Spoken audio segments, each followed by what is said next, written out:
In the previous video, we have started with raw text from the resumes. We have defined a schema for the graph database in the form of these 5 nodes and the 4 relationships. And then with the help of prompts and the LLMs, we were able to extract the entities and the relationships.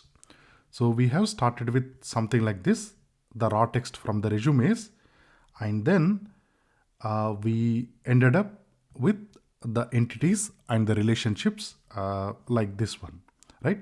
So here is an output from one resume where we have these 5 entities, and for each entity we have 2 mandatory variables. For example, the label and the ID. So this is the person entity, which we have one entity per resume, and then we have 2 attributes. What is the role and the description? And then here we have the position. Now each resume can have as many positions as the person has, right? And the position has 4 attributes. And similarly for company, we have only 1 attribute. And then we have the skills. What is the skill name and the level of the skill. So we have extracted the number of years of experience, and we have converted into expert, intermediate and beginner based on if the skill is above 5 years or between 2 to 5 years or below 2 years, right? And we have another entity which is the education. Yeah, so here is an example of education. We have 4 attributes. Okay, so these 5 entities we have extracted for each resume. Some of these entities can be multiple depending on how much experience, the education, the number of companies they worked, etc. Okay, and we have also extracted the relationships, right? So the position at company and the remaining 3 relationships are between the person to the position, the person has skill, and the person has education. Okay, so as per the schema here, starting with the raw text, we have extracted the entities and the relationships. So in this video, we are going to insert this data into graph database Neo4j, and we are going to interact and visualize with the data, which will look something similar to this. Okay, so all right, so let's see how we do that.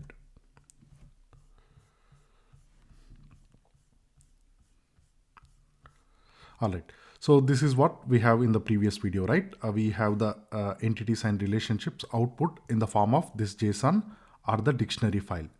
Now, in order to insert this data, we need to create these Cipher statements. So Cipher is equivalent to SQL for relational database. So what we are going to do, we are going to insert the entities and relationships separately. So we are going to prepare this insert into the SQL equivalent statements. Okay, so let's see the syntax. Now let's start with the relationships, which is easier. So the relationship insert into statement in Cipher language looks something like this. Okay, so each relationship will have these 3 attributes. So the first one is the source node, and the second one is the target node, and third one is the relationship between them, right? For example, here we have a person and position as 2 nodes. So the person has the position, right? So here we have the relationship, and then it's a unidirectional person to position relationship. Okay, now this is the Cipher syntax, all right, where we use these parentheses for nodes and these square brackets for the relationships. Okay, so that's one relationship we had.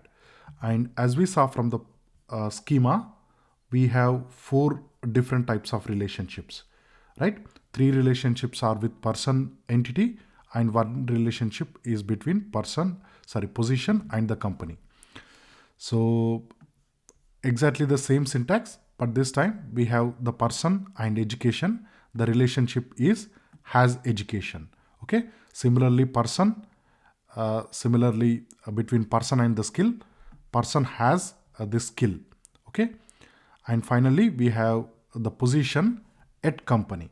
Okay. So what we need to do is we start with this Python dictionary, and then we will do some data or string processing so that we can prepare these insert statements. Okay. So these are the unique relationships unique relationships we have, but from the same resume, we have many more relationships as well, right? I mean, depending on, so the person has multiple skills, the person also has multiple educations, etc. All right. So that's how we prepare the relationships cipher. And similarly, we need to prepare the entities statement, the entities insert into type of statement. Okay. So here we are creating the nodes or entities. Now the merge means create if it doesn't already exist. If it already exists, simply update the attribute values. Okay. We have 5 nodes. For example, here we are creating a person node. So the label is person and this is the ID. Now this must be unique for all nodes of type person. Okay. Because when we are defining the relationships, we will actually be using the IDs. Okay. So the ID must be unique for each node. All right. So here we are creating a person node with the ID PMY_CV. If it doesn't exist, if it already exists, then we are updating these attributes. Okay. These 2 attributes. And similarly, to create the position node, we use exactly the same syntax, but we have different attributes, right? And then for the company, skills and education. So these are the 5 different types of nodes we have. Again, the person can have multiple different skills. So we will have multiple insert statements, right? Similar to this one for the education and similar to this one for the skills. Okay. But we'll have only one person per resume, right? All the remaining can be multiple.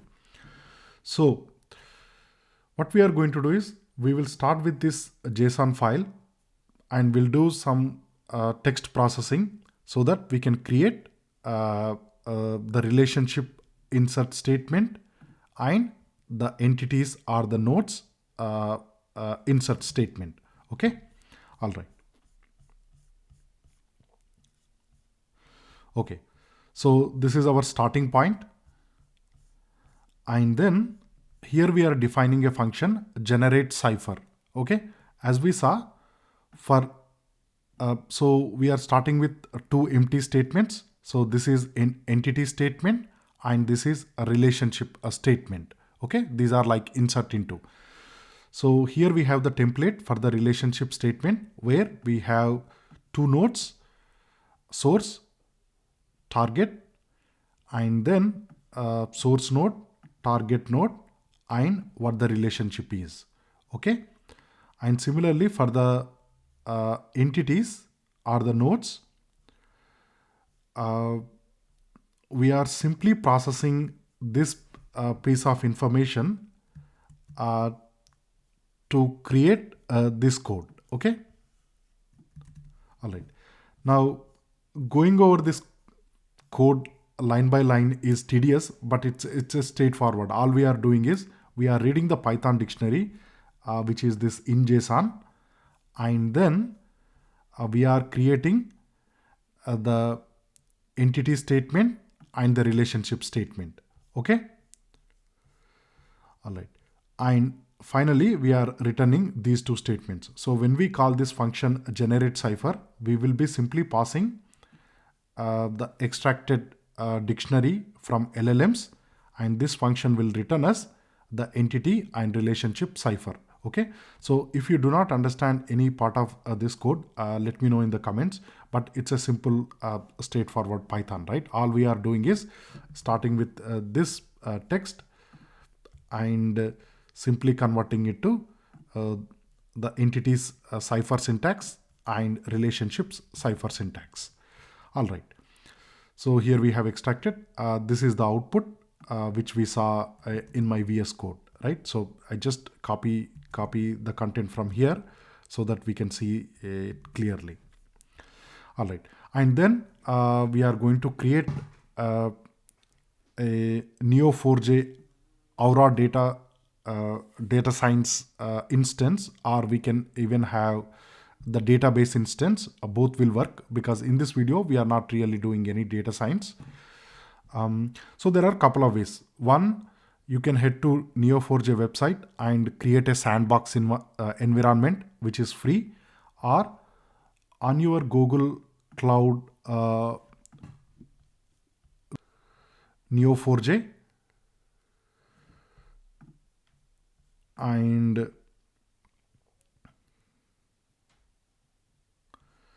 here the first time it says subscribe to this service. So you simply click on the subscribe and then do few more clicks, and then you will be able to set up a Neo4j instance on your Google Cloud instances. For this video, I have installed Neo4j desktop on my local machine, and I have created a database, and then we'll have connection URL, the username and password, so that we can connect to the database. All right. So data science, sorry, this one. Yeah.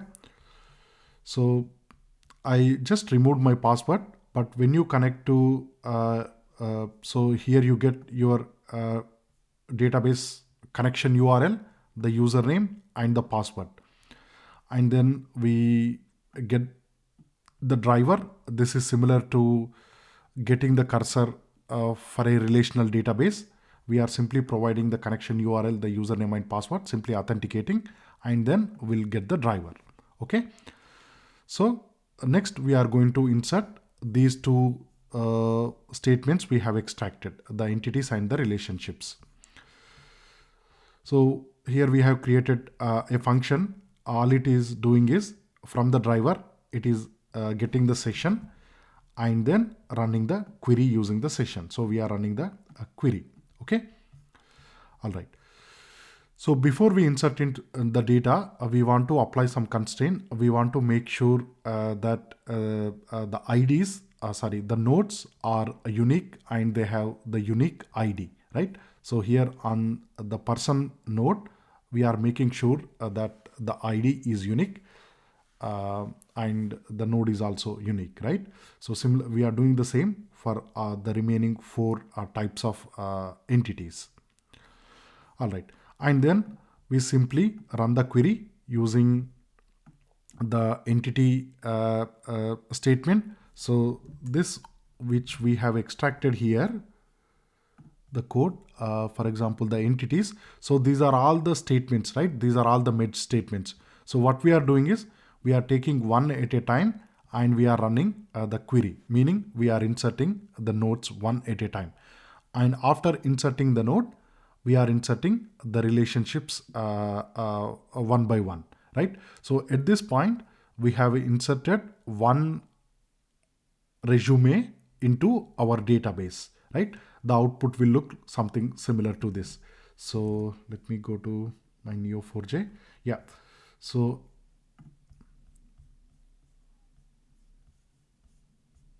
second, what happened?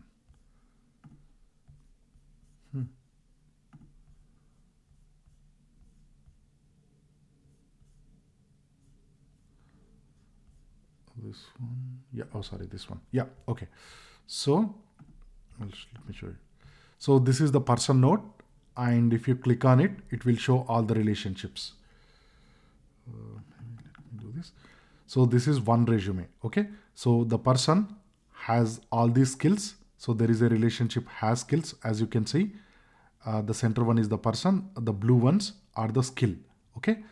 And then the orange ones, these are the education. So the person has education this one, and has education this one, and has education this one. And this one has position. So this person has a position as developer.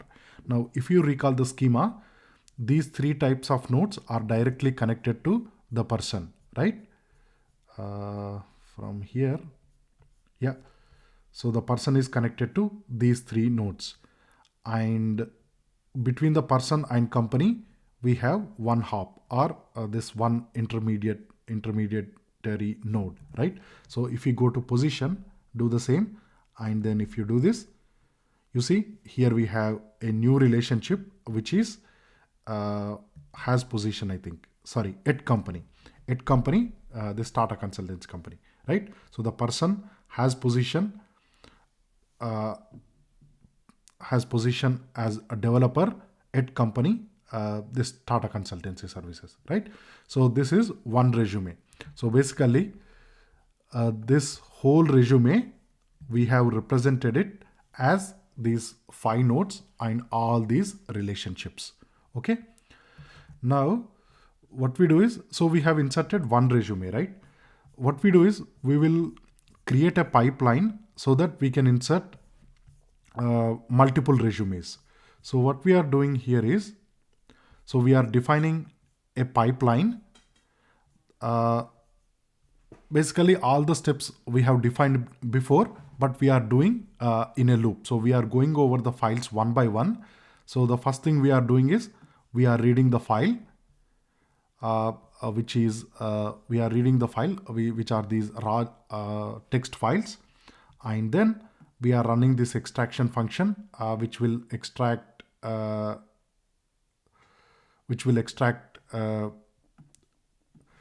dictionary in the form of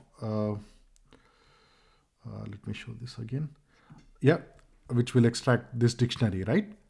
And then we are running this generate Cipher, which will extract or create this insert statements for the entities and relationships.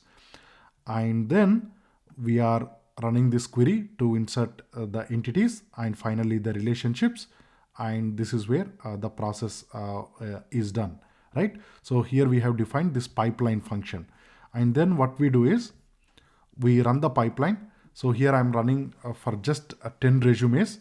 So for each resume, as you can see here, the output. So this file is read. The entities and relationships are extracted. And then we are generating the Cipher, ingesting the entities, ingesting the relationships, and the process is done, right? So this is one resume, right? And then we start with next file or next resume and the third one and so on and so forth, right? So for the demo purpose, I have ingested only 10 resumes, but the Git repo, it has a couple of thousands of resumes. So if you want, you can insert all the data, right? So once we insert the data, this is how it looks like. Let me close this. Yeah. So this is those 10 resumes, right? So here, as you can see, let me zoom in. Sorry. So this is one person, the second person, third person, fourth, fifth, sixth, seventh, eighth, ninth, and the 10th person, right? So each person, again, we have the skills, we have the positions at companies and the education. Okay.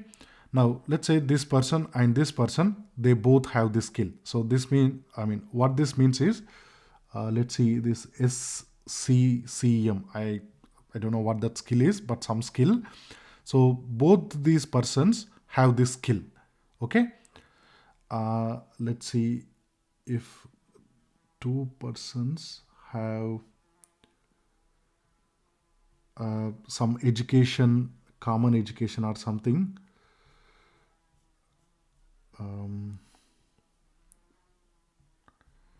Yeah, I think because we have inserted only 10 resumes, we found some skills common to different peoples, but I don't see somebody, I mean, two different people worked at the same company or they went to the same university.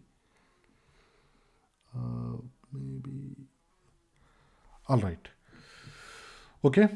So let's explore the graph database a little.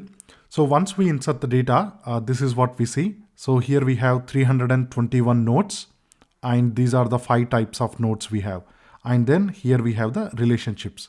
For example, if you click on, let's say, position, that will return all the positions. Let's start with the person. We have 10 persons, right? So this should return as 10 nodes. Now you go to any node and you click this, and that will show all the relationships that node has. And because this skill is shared by this person, and this person, and also this person. So this SharePoint skill is shared by 4 people. Okay. Now there are 2 ways. One, we can run the queries in Cipher language, and for some simple exploration, we can just click on these nodes and the relationships to see them, right? For example, if we click at the education, these 10 people, they went to these different educational institutes. Let me go back to the person. And so here, this is the graph mode.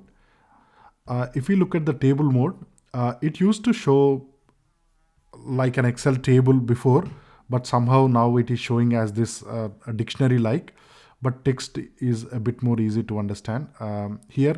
So this is the person node. So we have 2 attributes for the person. One is role and the second one is the description. And here we have the ID, right? Similarly, if you look at maybe company, we'll have only 1 attribute for each company. So we have the company name and the ID, which is the mandatory attribute, right? And for skills, we have 2 attributes. So the skill name, Java, JSP, JSF, etc., and the level of the expert. So all these skills are expert. Okay.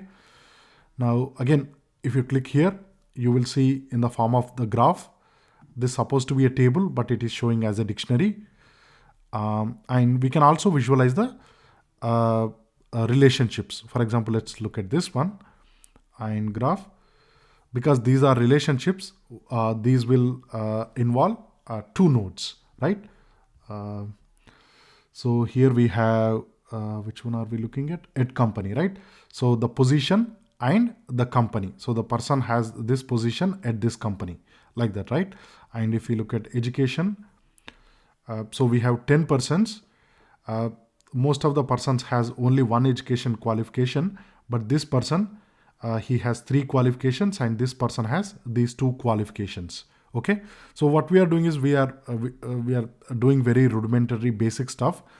But once we build this graph database, we can ask more complex questions like, hey, let's say, imagine a scenario, we offer position to a person, right? But somehow that person has declined the offer. Now we want to find out a person who is as close, similar to as that person, right? Maybe in terms of the past experience, where he worked at, the positions he held, the education, etc. Right? So we can write Cipher queries to find very similar nodes, right? And also we can ask many questions like what is the most in demand skill, etc. Right? Any question you can think of, we can ask, find answers using Cipher language, right? But today we are just inserted the data into the database and exploring doing some rudimentary exploration. Now I'll quickly explain these Cipher statements. Let me start with this one. Yeah. So if we want to visualize all the nodes and the relationship, what we do is match n, this find out the nodes, and then this will find out the relationship. As we discussed before, the nodes are represented using square parentheses and the relationships are with R. And then we are returning all the nodes and the relationships. Okay. So here we are not applying any constraint. Here we are, so when we extracted only the nodes, match n, return n, but limit 1 means we are returning only one node. And then we can go here and visualize all the relationships, right?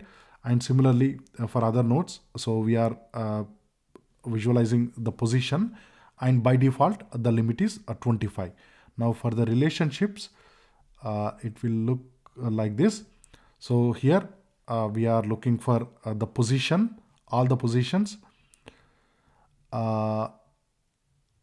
and they can be at any company, right?